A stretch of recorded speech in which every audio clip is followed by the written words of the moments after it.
The following commercial is a production and property of WDDK-FM, Dock 103.9, Greensboro, Georgia.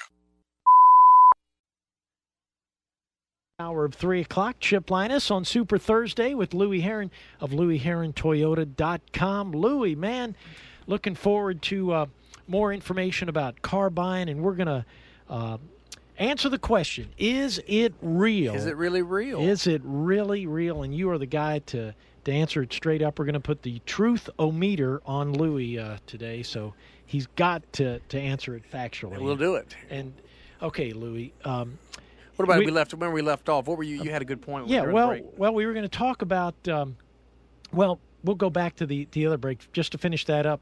You know, you said there's always a huge push at the end of the month, right?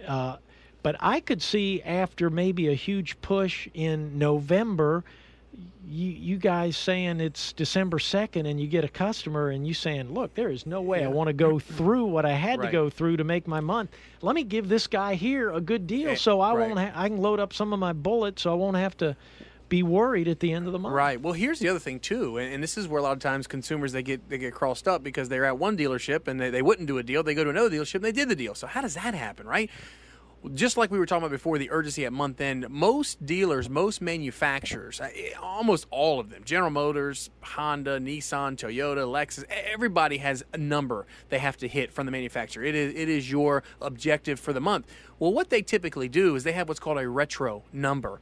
A lot of these manufacturers, some of them are larger than others. And what that basically means is if you hit the number, like say our Toyota store, if we hit 45 new Toyotas, then we get retro back to the very first one we sold for the month. We may get $500, $600, $700 a car.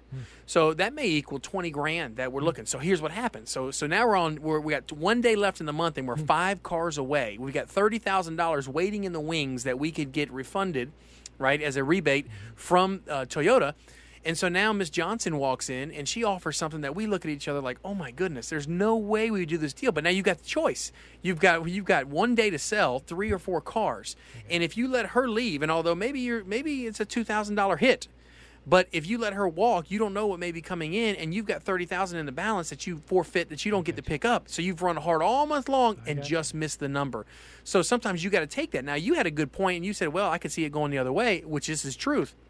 You could say, hey, it's the 29th of the month. We've already hit our number.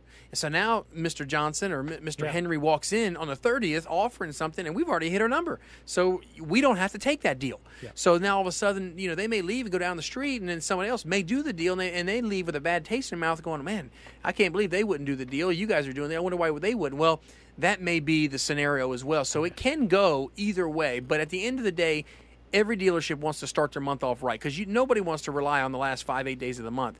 Last month for us, we relied on the last ending of the month, and it didn't turn out like we wanted it to. So, again, the best time to get your deal, I believe, can be throughout the month. The end of the month, there's a lot of urgency, but it could go either way. So we wanted to bring those points up as well before we went to the next one. That is a snapshot of a dealer that people just don't know unless they're listening to you there. I guarantee, unless you work at a dealership, have given a little inside snapshot, you won't hear anywhere. That'll never come up. Yes. That'll never come up. So it's something that you need to know. And again, that's what The Auto School is all about. You got to go to the website to be informed.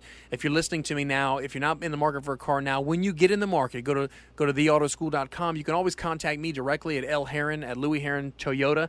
Shoot me an email. I mean, that's where some of these questions have come from. Shoot me an email, and I'll answer any question and or help any way I can.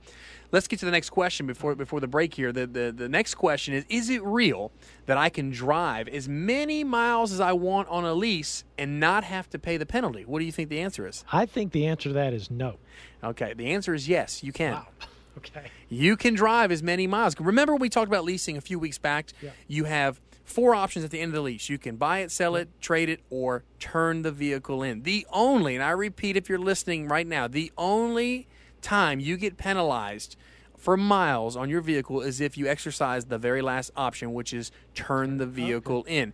If you're like me or most Americans drive, 15, 18,000 miles a year, and a lease is 12,000 miles, you can trade it or you can buy it yourself, and they're not going to charge you miles on the car you bought yourself. So, yes, the answer is yes. You can drive as many miles as you want on a lease. You just need to make sure you do not turn that joker in. When it's time to get rid of it, you trade it or you buy it, or you have the option of selling the vehicle and making some money. Wow.